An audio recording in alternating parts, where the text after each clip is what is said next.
Question कर तार अर्थ हो कि टीचर चाहूँ क्लासरूम रे पिलाटी एक्टिव रहू। तो इनक्वारी स्किल्स कौन ना जोटी पिला निजे खोजे किसी जिनस से निजे खोजे तामाने एटी पिला निजे एक्टिव रोची पिला एटी निजे एंगेज रोची सो दैट कि सब बेस्ट होची एटा कि inquiry skills. Then transfer of learning means एटा ट्रांसफर ऑफ लर्निंग हमर तीन प्रकार ट्रांसफर ऑफ लर्निंग अछि positive transfer of learning negative transfer of learning and the third होची zero transfer of learning. Positive transfer कौन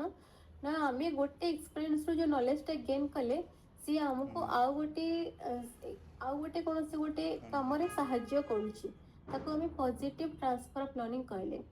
नेगेटिव कौन ना आम गोटे एक्सपीरियंस जो नॉलेज गेन कले तो सेटा आमको ताको आम आउ गोटे जगह अप्लाई कला बेले आमर एक्चुअली कौन कामटा हेलानी तो नेगेटिव हो गला। जीरो कौन ना आम जो एक्सपीरियंस गेन करछे बस सैला से गोटे जगह पे हमको हेल्पफुल थिला आउ कौन सेक्टर पे हमको हेल्पफुल है दिस होज कि जीरो। तो ट्रांसफर ऑफ लर्निंग खाली मागिछि किछि गोटे पॉजिटिव नेगेटिव जीरो किछि भी लिखिनी। तो ट्रांसफर ऑफ लर्निंग रो अर्थ होछि कौन फॉरगेटिंग बिल्कुल भी नहीं using past learning in new situation that means कि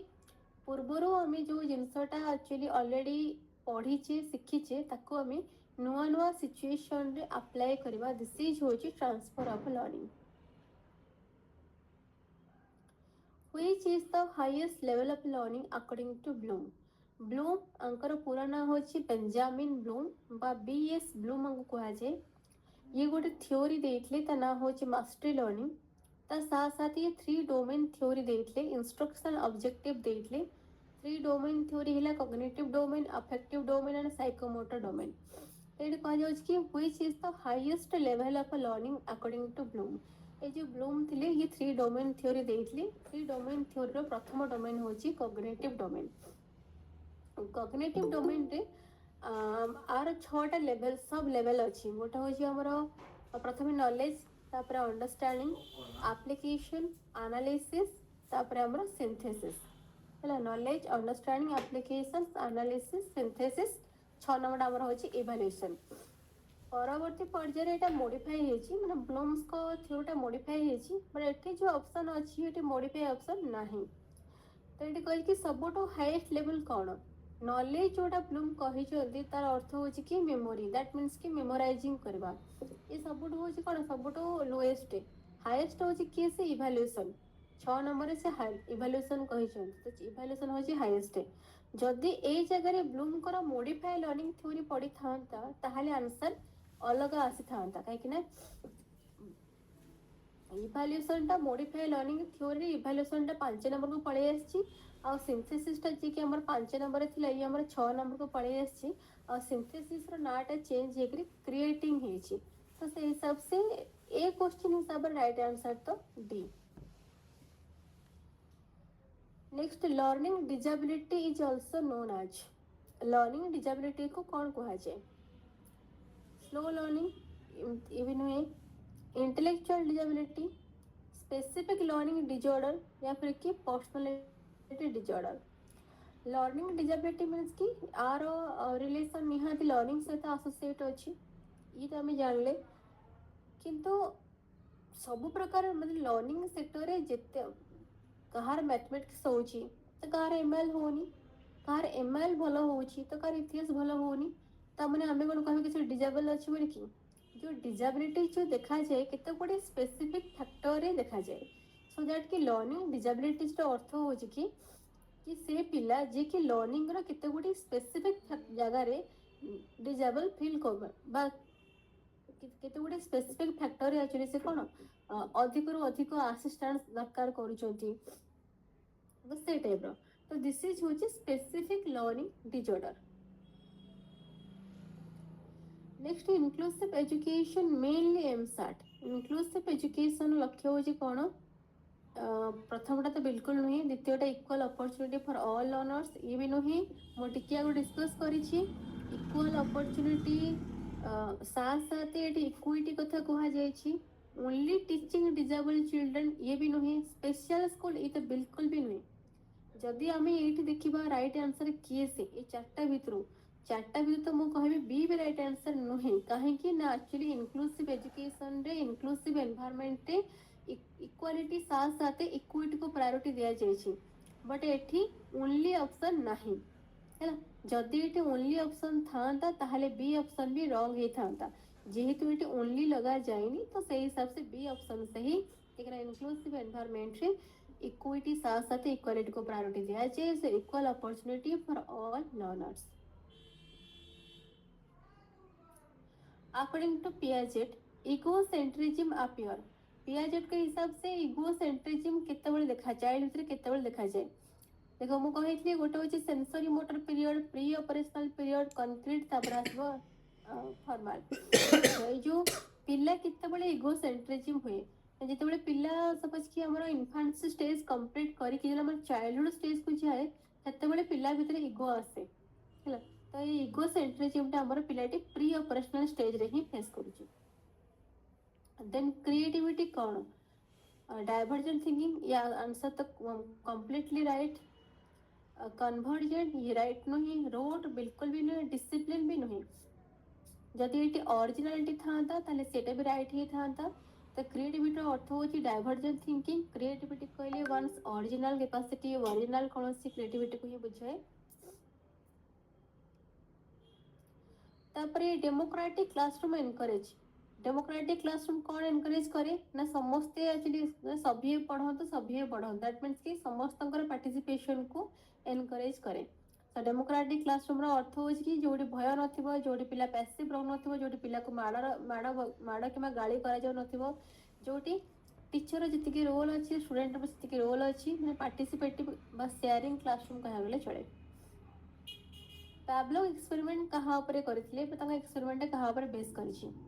मो टिके आगु कही आमर दी प्रकार कंडीशनिंग थ्योरी थिला गोटे होची क्लासिकल गोटे होची ऑपरेंट ऑपरेंट फादर हेले बीएफ स्किनर जे कि हमर डायट ऊपर एक्सपेरिमेंट करिसथि और पिजियन ऊपर एक्सपेरिमेंट करिसथि तापर क्लासिकल कंडीशनिंग रो फादर हेले इवान पी पाब्लव जे कि गोटे डॉग ऊपर एक्सपेरिमेंट करथिले तो एटी पाब्लव को कथा ना आसीची दैट मींस के राइट आंसर होची classical conditioning A teacher uses real life example to teach concept जदि गोटे टीचर टी रियल लाइफ आम वास्तव जीवन रे जो घटना सब घटुची तो ताकू उदाहरण बा सही सब जिनस को रियल लाइफ सिचुएशन को एग्जांपल देकरी पिला को पाठ बुझाउछंती तो एटा एक्चुअली कोथरे जाउची ना एटा इंडक्टिव मेथड रे जाउची social development involve social development कहाँ पर इन्वॉल्व करे इंटरेक्शन विथ अदर ऑब्वियसली ठीक ठीक है मेमोराइजिंग तो बिल्कुल नहीं आइसोलेट भी हेनी फिजिकल स्ट्रेंथ इता लिंक किसी आसत ना तो सोशल डेवलपमेंट अर्थ हो कि interaction with others reward work based when it delay बिल्कुल भी नहीं इमीडिएट भी नहीं given really on related to performance reward केतेबेले बेस्ट ही थे आम गोटे कम कले आमको इमिडिएटली ताको रिवार्ड मिलगला तो आम साटिस्फाई नेक्स्ट भल करने चेष्टा करवा टीचर तुम खाता देखिले हार्डली वन गोटे दी दिन भितर तुमको तुम रिजल्ट कहीदेले तो तुम एग्जाम को लेकर आउ टे सीरीयस हम बट खाता एग्जाम हो गला 2 मास 4 मास पर खातार रिजल्ट बाहर तो ताहले कौन ना पिला को टाइमली फीडबैक मिल पारे तो पिला एग्जाम को लेकर कौन एत सीरीयस हुए दैट कि रिवार्डटा केतेबेले भल होते रिवार्डटा जब आम इमिडिएटली पिला को दबा ताहले भल होते 5 पिला को आम गोटे टेस्ट करिछि पिला भल करिछि ताको आम प्राइज दबे भाबिछि 5 वर्ष पर पिला को आम प्राइज दबा तो जो कौन फायदा अछि पिला मोटिवेट तो बिल्कुल हबनी रिवार्डटा इमिडिएटली देले भल होते पुणी आसला से जेडपीडी कांसेप्ट किए देइछंती भाइगस तापर स्टूडेंट लर्न बेस्ट पिला बहुत भल पढ़े केतेबेले ना जो से एक्टिवली पार्टिसिपेट करिवो सेतेबेले से बहुत भल पढ़िबो तापर intelligence test are mainly used to measure आमे इंटेलिजेंस टेस्ट करूची गोटे पिलार बुद्धि को आमे परीक्षण करूची आमे केतेबेले परीक्षण करूची बा कोन पे करा जाय ना एक्चुअली तार मेंटल एबिलिटी तार जो मानसिक क्षमता जो अच्छी ताको जानिया पाई कि पिलार इंटेलिजेंस टेस्ट करा जाय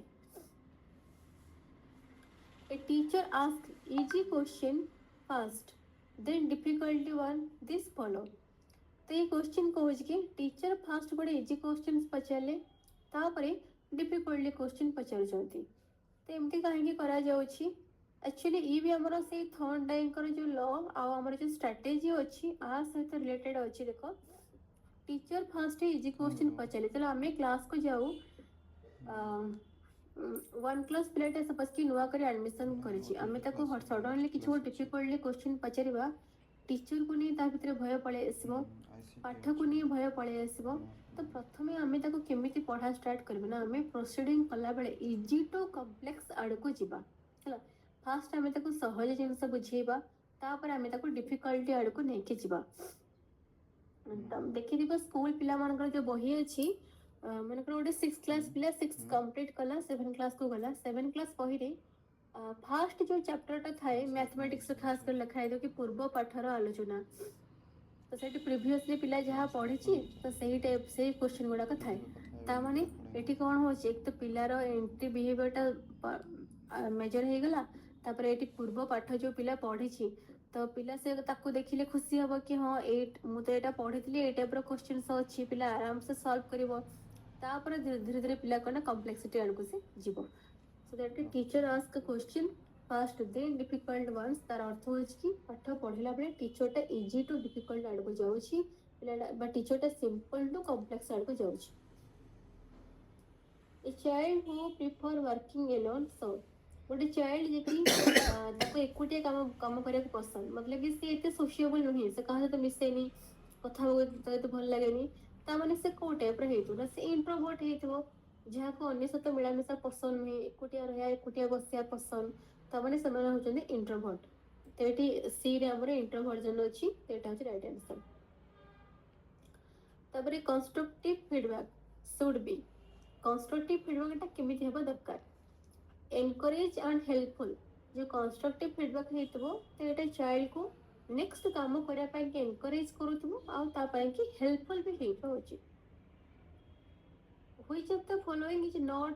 ट्रू अबाउट चाइल्ड डेवलपमेंट कोटा का चाइल्ड डेवलपमेंट पर ठीक नहीं कंटीन्यूअस प्रोसेस टा ठीक नहीं it occurs in stages it stop after adolescence it involve changes in behavior मु कहतली चाइल्ड रो जो डेवलपमेंट अछि एटा कंटीन्यूअस प्रोसेस एथरे किछि लिमिटेशन न थाए। तो ऑप्शन सी जो लिखा है इट स्टॉप्स आफ्टर एडोलेसेंस रे ग्रोथ स्टॉप है डेवलपमेंट नहीं। 77 Piaget stages of a formal operation being at approximately what age एटा होची 11 वर्ष। The Eid according to Freud represent Eid काली हम पढ़ितले ईद ईगो सुपर ईगो तो ईद होची फर्स्ट स्टेज तापर ईगो आसे तापर सुपर ईगो आसे ईद और सुपर ईगो को बैलेंस करके जे चले से होची ईगो। क्वेश्चन नंबर ईद ऊपर आछि तो ईद एक्चुअली कौन फ्रॉइड का सिगमंड फ्रॉइड के हिसाब से ईद कौन ईद होची कि बेसिक इंस्टिंक्ट एंड डिजायर्स कहले चले मनुष्य जो केते बड़ बेसिक इंस्टिंक्ट डिजायर अछि जोटा कि मनुष्य को माने काम करिया पे कि मजबूर कर दे एटा करो सेटा करो पॉजिटिव हो नेगेटिव हो दिस इज होची Eid. The process by which each child learn the norm, value and behavior of a society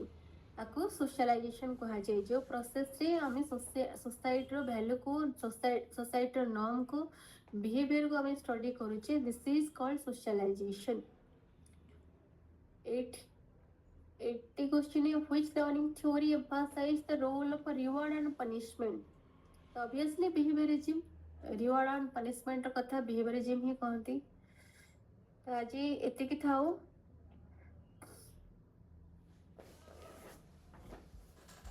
अच्छा कहो तो जिते डिस्कशन हैला कौन कोटी कार डाउट्स रहिला।